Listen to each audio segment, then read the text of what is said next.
Les Jeux olympiques naissent au 8e siècle avant Jésus-Christ. Organisés en l'honneur du dieu grec Zeus, ils se déroulent à Olympie, dans le Péloponnèse, tous les 4 ans. On y pratique la course, la lutte, la boxe, le pancrace, une forme très violente de catch, des compétitions équestres et le pentathlon. Les Jeux antiques sont délaissés après la conquête de la Grèce par les Romains en 146 avant Jésus-Christ et abolis en 393 après Jésus-Christ par l'empereur Théodose Ier.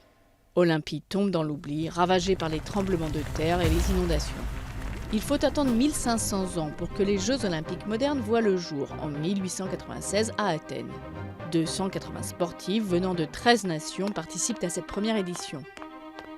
Sous l'impulsion du Français Pierre de Coubertin, fondateur du Comité olympique international en 1894, les Jeux reprennent de l'envergure.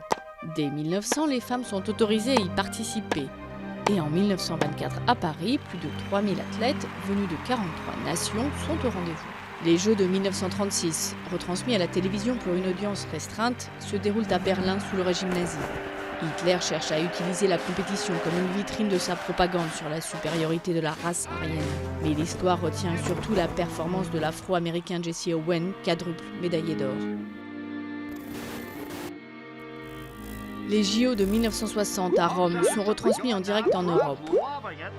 Dès 1964, la planète entière en profite. Au plus fort du mouvement des droits civiques américains, aux Jeux de Mexico de 1968, les sprinteurs Tommy Smith et John Carlos protestent sur le podium contre les discriminations dont sont victimes les Noirs aux États-Unis.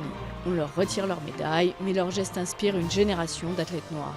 À Munich, en 1972, un commando palestinien exécute dans le village olympique 11 athlètes et entraîneurs israéliens, ainsi qu'un policier ouest-allemand.